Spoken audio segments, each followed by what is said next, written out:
Il y a bien bien longtemps, dans un temps si lointain que les arrière-grands-parents de nos arrière-grands-parents n'ont pas pu le connaître, notre pays s'appelait la Gaule.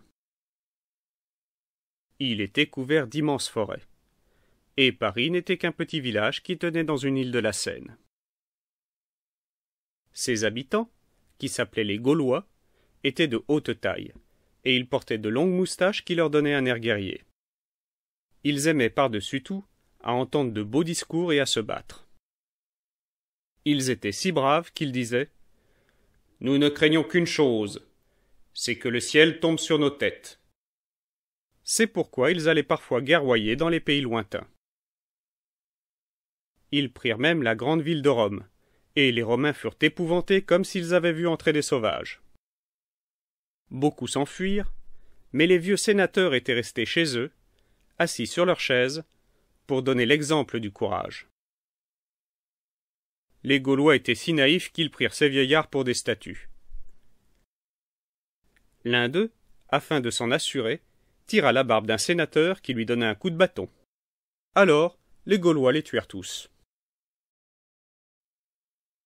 Les Gaulois vainqueurs obligèrent les Romains à leur payer une grosse somme d'or que l'on devait peser dans une balance, et ils apportèrent de faux poids. Comme les Romains se plaignaient, le chef gaulois Brennus jeta son épée dans la balance et s'écria « Malheur aux vaincus !» Mais les Gaulois devaient être plus tard vaincus par les Romains, qui n'avaient pas oublié le mot de Brennus. Ce qui prouve que dans ce monde, c'est à chacun son tour. De longues années passèrent encore pendant lesquelles les Gaulois vécurent sans souci, croyant bien qu'ils seraient toujours les maîtres chez eux.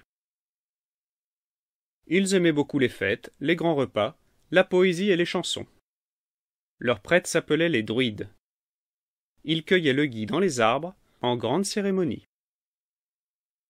C'est en souvenir des druides qu'on vend encore du gui dans les rues, et que nous en mettons dans nos maisons.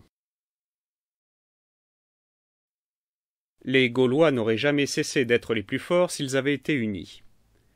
Malheureusement pour eux, ils avaient l'habitude de se quereller, et même de se battre entre eux. Et c'est pourquoi ils perdirent leur liberté. Ils avaient, de l'autre côté du Rhin, des voisins très batailleurs et très méchants, qui s'appelaient alors les Germains, et que nous appelons les Allemands. Les barbares de Germanie profitèrent des disputes des Gaulois pour envahir la Gaule. C'était le moment que les Romains attendaient. « Nous arrivons !» dirent-ils aux Gaulois. « Nous allons vous aider à chasser vos ennemis. » Les Romains firent en effet comme ils l'avaient promis. Seulement, quand ils furent entrés en Gaule, ils n'en sortirent plus, et ils entreprirent de conquérir tout le pays. C'est ce que fit un grand chef, qui s'appelait Jules César. Il avança avec ses soldats bien disciplinés, qui savaient creuser des trous dans la terre pour s'abriter, et qui lançaient de loin leurs javelots.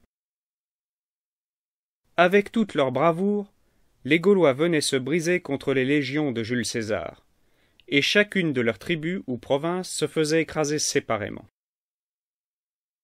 Ils s'aperçurent alors qu'ils seraient infailliblement battus et réduits en esclavage s'ils restaient divisés, et ils décidèrent d'obéir à un seul roi qui s'appelait Vercingétorix. Mais il était déjà trop tard.